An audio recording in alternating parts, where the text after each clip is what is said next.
por decir algo. Conectate con nosotros. Instagram, por decir algo web. X, por decir algo web. WhatsApp, 091-525252.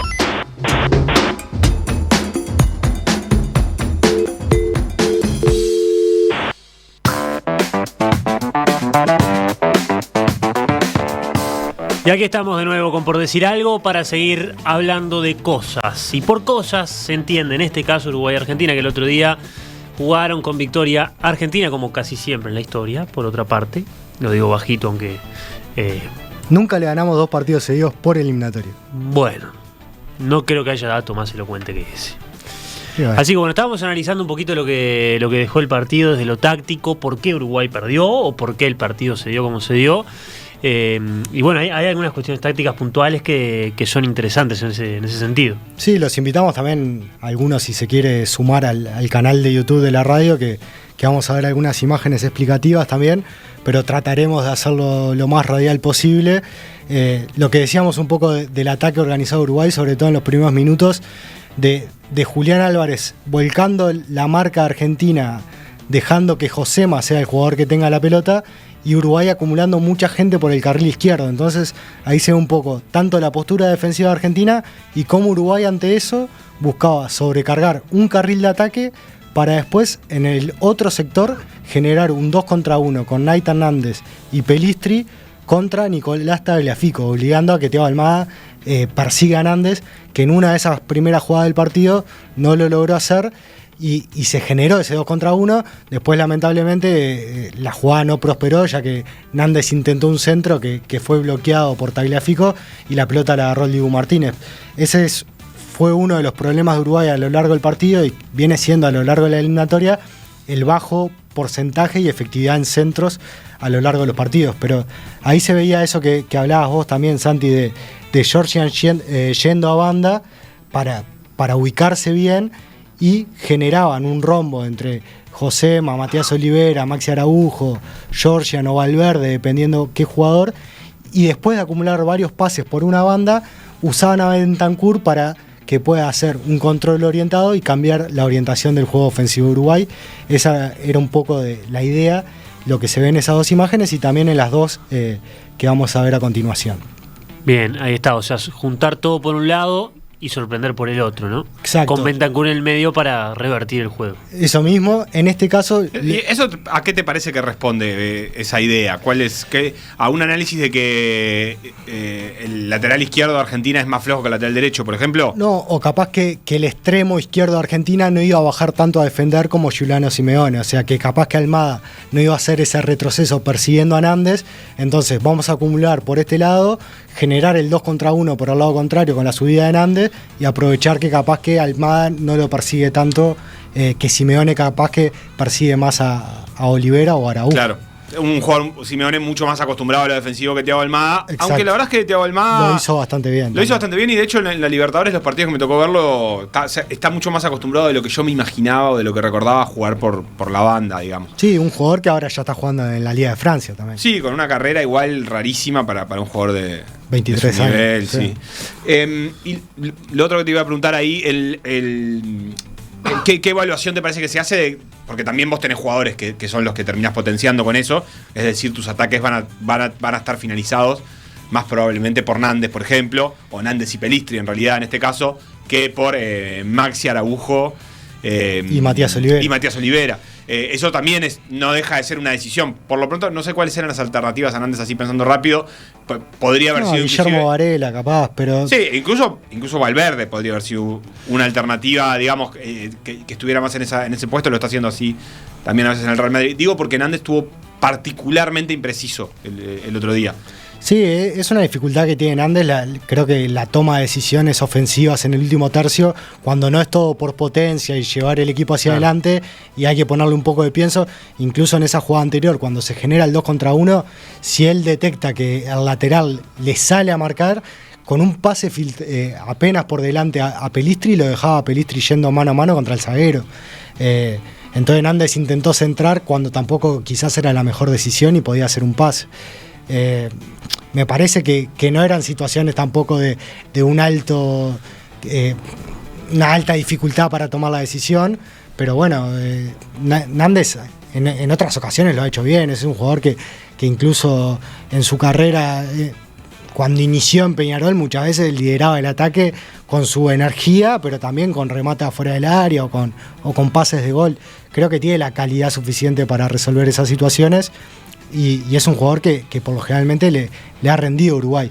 En las imágenes que estábamos viendo ahí, que nos ponía Conrado, era otra jugada similar donde Uruguay acumula pases por el sector izquierdo y esta vez, en vez de girar de lado, logran encontrar a Georgian a espalda de los volantes de Argentina, completamente solo, con la línea de 4 de Argentina posicionada en la línea del área, y ahí también de Arrascaeta toma la decisión de rematar al arco, que uno puede decir, sí, está sin marca de afuera del área, un jugador que le pegue bien, no es una posición tan distinta a la que Almada hizo el gol, incluso quizás más central la de Arrascaeta, pero bueno, el remate no fue bueno, y para mí la toma de decisión tampoco fue la mejor, porque si ven en la imagen, el jugador que corrió hacia el centro del área era Pelistri, y se generaba un 1 contra 1 afuera, en este caso de Nández contra Tagliafico, en la imagen que ya estábamos viéndose. Sí, ahí de todas maneras, a ver, yo creo que hay que pegarle el arco también. En algún momento cuando el partido... Bueno, yo creo que ahí todavía no. Había pasado un buen rato de un Uruguay en teoría dominante, sin generar ninguna chance de gol. Si Georgian de Arrascaeta no puede tirar un tiro de afuera del área en el partido, digo, es razonable. ¿No te parece una mejor opción? Mira, tenía 2 opciones por carril. El delantero estaba en offside. El que está entrando por el centro del área ya está en offside. Pero un segundo antes, esa es la pausa. Fenómeno, está. Tenía 2 opciones por carril central, que era Darwin Núñez y Pelistri picando hacia el área. Es un pase difícil. Con pases muy difíciles de hacer, de acuerdo. Después tenía un pase sencillo a Nández, que estaba mano a mano con el lateral. Bueno. Que venía de una situación anterior donde quizás Nández no resolvió bien. Y después hay un movimiento que no recuerdo bien si es Valverde o Araujo, el otro jugador, el que está a la izquierda de Arrascaeta, que no ataca el espacio. Pero si no, ahí tenía también otra opción. Yo creo que Uruguay ahí tuvo muchos problemas también en el 1 contra 1. Me parece que eso te soluciona muchos problemas. Y Uruguay, la verdad es que de memoria no recuerdo. Obviamente que alguna gambeta habrá hecho algún jugador uruguayo, pero tengo la sensación que ninguno de, por ejemplo, ni Maxi Araujo ni Pelistri jugaron un partido donde por lo menos un par de veces por tiempo o una vez por tiempo, pudieran desbordar con claridad a sus marcadores. Siendo que, por ejemplo, Nahuel Molina jugó un partido bastante medio pelo, por ejemplo, con muchos problemas con la pelota. O sea, jugadores argentinos que estaban, yo creo que anímicamente propensos a ser superados. Por lo pronto, Nahuel Molina, que tiró 3-4 pelotas seguidas a la tribuna, que era un momento para encararlo. Y la verdad es que no lo pudo superar. Igual lo de que Araujo y Pelistri generalmente no hayan podido generar o aprovechar las ventajas en 1 contra 1, tampoco es una cosa del otro día solamente, ¿no? O sea, yo creo que es una cosa que suele suceder, y creo que Uruguay, si lo pensamos en el rubro punteros, extremos, no tiene un nivel... O sea, Araujo ha crecido mucho, hoy está en el Sporting de Lisboa, está en pleno desarrollo, ha logrado, después de unas cuantas oportunidades y de potenciarse, creo yo, en este equipo, meter un pase importantísimo y dar un paso importante hacia su desarrollo. Y Pelistri, está en Grecia, tampoco se ha logrado consolidar, en una liga que no es top aparte. Sí, yo creo que Uruguay, hay un tema que siempre hablamos, los jugadores clase A son... Valverde, Bentancur, Araujo, Darwin Núñez y Josema. Esos son los 5 top, que de hecho Darwin tampoco es titular en el Liverpool, pero igual lo Darwin está en una mala temporada. Está en un mal momento capaz, pero después Pelistri, Maxi Araujo, Brian Rodríguez, Facundo Torres, ninguno de los que puede jugar en esas otras posiciones es un jugador de primer nivel europeo. Yo lo que siento es que con Bielsa en la selección ha subido el piso de la selección. Por ejemplo, en el caso de Araujo juega mucho mejor de lo que jugaba antes, se ha potenciado. Creo que ha subido el piso de la selección. Lo que es difícil hacer subir es el techo. Esa es la impresión que me queda. También están jugando peor que al principio. Es decir, a Maxi Araujo en los primeros 5 partidos fue muy desnivelante en el 1 contra 1. En algunos casos contra rivales inferiores, pero no solo. Y eso creo que también se nota. De todas maneras es muy difícil sostener el nivel mucho tiempo. Bueno, no. También son diferentes momentos de la temporada. Hay jugadores que ahora están saliendo de temporada. Todos, ¿no? Sí, bueno, pero a Maxi Araujo el cambio de liga le afectó mucho porque se vio notoriamente su rendimiento. Después, lo que vos decís, varía mucho los rivales, el nivel de los rivales. Pelistri es el jugador con el mejor porcentaje de 1 contra 1 ofensivo de las eliminatorias. Gana el 66% de sus regates. Pero bueno, hay que ver en qué partidos son los que él fue tan determinante, y quizás en otros sus números no son malos, pero tampoco es ese 66% que es muy bueno. Sí, en un partido que de vuelta, a veces nos olvidamos porque Uruguay juega tantas veces con Argentina que uno no le parece que esté jugando contra nadie, capaz. Lo toma como como siempre, como todo el tiempo Uruguay está jugando con Argentina, pero en realidad, si la campeona del mundo fuera Francia o Alemania y te toca jugar contra ese equipo, estaría diciendo, esto es sobrevivir como se pueda. Yo creo que esa perspectiva a veces se pierde. Y se pierde otra cosa que yo pensaba que también nos pasa con Uruguay, que es que me parece que en el fútbol de hoy, sobre todo a los que somos más veteranos, nos cuesta calibrar bien cuál es el nivel de las individualidades. Por ejemplo, yo pensaba, Julián Álvarez es un jugador que siento que en el fondo no terminamos de darle demasiada importancia. A mí me parece un jugador extraordinario, pero es cierto que como ahora hay tantos jugadores buenos y hay tantos jugadores buenos que no juegan en las selecciones top, no terminás de saber, por ejemplo, en el caso de Argentina, decís, bueno, Lautaro Martínez y Julián, tampoco. Pero es cierto que los que están arriba de ellos son pocos y muchos son de países que no compiten realmente a nivel de élite, tipo Haaland, claro. Salah, yo qué sé, Isaac, no sé, jugadores que aparecen que... Isaac no está por encima de Julián Álvarez y Lautaro Martínez. Un goleador de la Premier, yo qué sé, jugadores que estamos acostumbrados a ver como estrellas y que no calibramos. Entonces me parece que se nos hace difícil saber si los que están enfrente ya no son siempre el mejor 2 del mundo, el mejor 4 del mundo. También estamos en una época, me parece, que no sabemos quién es el número 1 del fútbol. O sea, pasamos de unos años de competencia de Messi, Cristiano. Debate que no es para ahora. Y hoy en día, Messi, está claro. ¿Quién es el mejor jugador del mundo? No voy a decir ahora. O sea, el último Balón de Oro lo ganó Rodri, que eso es para generó mucha controversia. Que digo, yo puedo... Eso en el Hospitality Amp. puedo encontrar muchos argumentos para que Rodri sea elegido el mejor jugador del mundo. Por eso digo. Pero no es ese jugador del mundo que se considera como el más vistoso, que quizás hoy en día es Vinicius. Pero la gente tampoco lo tiene. Pero bueno... Pero lo que vos decís, Salah juega en Egipto. Claro, no lo consideramos. Y Salah basa todos sus partidos importantes y sus números en finales, y es un jugador que nunca dio nada en esos partidos. ¡Le dijo cagón a Salah! Durísimo. Sebastián, te pidieron que no grites antes de empezar el programa. Se fue alejando progresivamente del micrófono y iba incrementando. Retomemos dónde estábamos. Bueno, retomando dónde estábamos. Porque al final por favor, adelante. No, que te iba a decir, de vuelta yendo a la posesión, que no es un dato de por sí importante, pero es la primera vez en todos los partidos eliminatorios que Argentina tuvo menos la pelota que su rival.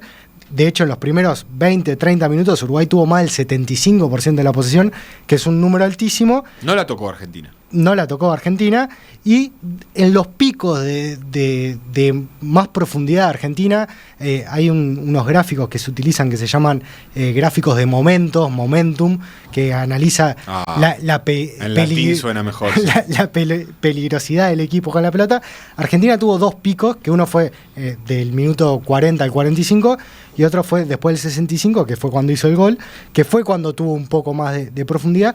Y ahí, yendo un poco a lo que vos decías, Seba, empezó a aparecer Julián Álvarez, que a mí me parece que es un jugador extraordinario, y con sus descensos, como podemos ver ahora también en las imágenes, empezó a complicar mucho Uruguay. Juega en por lo menos 3 posiciones de forma muy cómoda. Sí. El otro día jugó de enganche. Sí, de falso 9, podríamos decir. Sí, bueno. Sí, podríamos decir falso 9, pero yo diría de enganche porque su función, a veces siento que el falso 9 tiene algo de llegar al área. Yo creo que Julián enlazó el juego, fue un creador, no fue un definidor. Mirá, fue el jugador que hizo más pases en el último tercio de la cancha, hizo 20 cuando su promedio es de 15 por partido, fue un número altísimo, generó 4 chances de gol, que eso incluye la asistencia, y 3 pases más a remate, que en todas las jugadas de remate argentina participa Julián Álvarez, le mete un pase filtrado a Thiago Almada que lo deja mano a mano con Roget, que es muy fino entre Araujo y Nández. Pero bueno, esos descensos de Julián Álvarez y en la forma de marcar de Uruguay, que es muy hombre a hombre y de marca casi que personal, Uruguay siempre tiene uno de sus 2 zagueros que es el que persigue y el otro que sobra. En estas imágenes, por ejemplo, son dos momentos distintos de partido donde en uno vemos como Araujo lo persigue a Julián Álvarez y Enzo Fernández se va muy alto y hace que Bentancur lo tenga que perseguir, lo que empieza a generar desorden en Uruguay. Y en la imagen de la derecha vemos otra situación donde Julián Álvarez aparece en la vieja posición del 8, como dice Martín en su relato, y está sin marca, y los dos zagueros Uruguay están sin marca. O sea, vaciaba la zona central de la referencia de los zagueros y aparecía por otras zonas de la cancha, lo que le empezó a generar muchas dificultades. Sí, pero ahí, ¿cuál es la solución? Y bueno, en otros partidos Uruguay fue mucho más intenso en esas persecuciones. O sea, por ejemplo, Luis Díaz en Colombia, que nos quisieron hacer eso, y de hecho en la Copa América también lo hizo con éxito Colombia, las persecuciones de los jugadores de Uruguay eran más intensas y por toda la cancha. Si Nández se tenía que cruzar de punta a punta de la cancha, lo perseguía. ¿Y ahí faltó Ugarte? Que bueno, de hecho faltó, pero lo pregunto, más allá de su ausencia física, ¿se notó para cumplir esa función? Sí, yo creo que faltó Ugarte y faltó un poco más de intensidad defensiva de Uruguay. Creo que Araujo, Valverde no estuvieron a los niveles, Josema, a los niveles de intensidad defensiva que están acostumbrados. Muchas veces Bentancur era el que corregía en las transiciones defensivas, que lo hace muy bien, a falta de Ugarte, ¿no? Porque a veces daba la sensación de que daba mucho espacio entre los volantes y los centrales, sobre todo cuando Argentina podía empezar a desplegar las transiciones de ataque. Creo que Bentancur fue importante en ese aspecto, pero Ugarte me parece, no sé si imprescindible. Recordemos que Ugarte no es que Bielsa no lo haya querido poner, sino que estaba suspendido por amarillo. Sí, ahí también me pregunto porque Argentina es como que terminó jugando sin delanteros en un momento, básicamente, y ahí no tengo muy claro cuál es la solución, pero como que tiendo a pensar esto que estás marcando ahí de dos zagueros sin referencia. No sé si se corrige con una línea de 3 o todo lo contrario, se corrige subiendo los laterales o qué, pero la verdad es que en un momento Argentina no tenía delanteros. Básicamente sus delanteros estaban juntándose en la mitad de la cancha y empezando desde ahí, y Uruguay estaba muy lejos. Incluso en el gol de Almada no hay nadie que salte rápidamente a ese lugar, aunque no tienen marca ahí.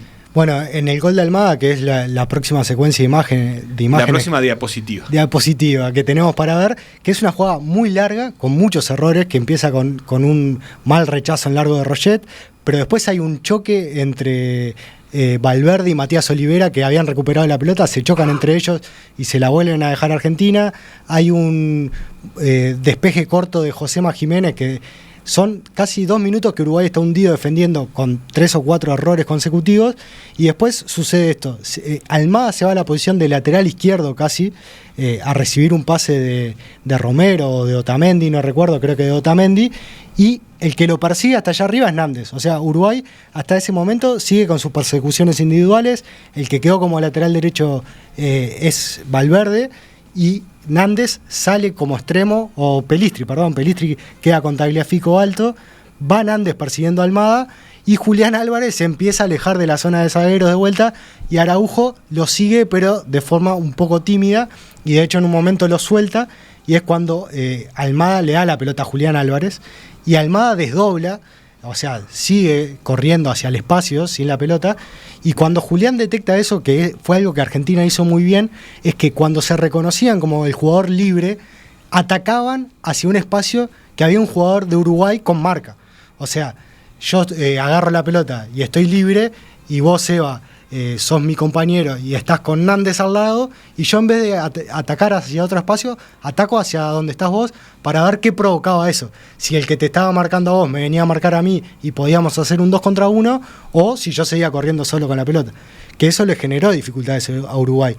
Y en eso que Julián Álvarez arranca a correr, Almada hace un desmarque inverso, o sea, se va hacia afuera del área, y sucede que queda 2 contra 1, Julián Álvarez contra Nández, y el otro jugador de Uruguay que estaba haciendo la ayuda ahí, que creo que era De la Cruz, y Araujo se hunde en el área y deja solo a Thiago Almada, que recibe y remata, y bueno, hace fue culpa de Araujo. Eso es lo que teníamos.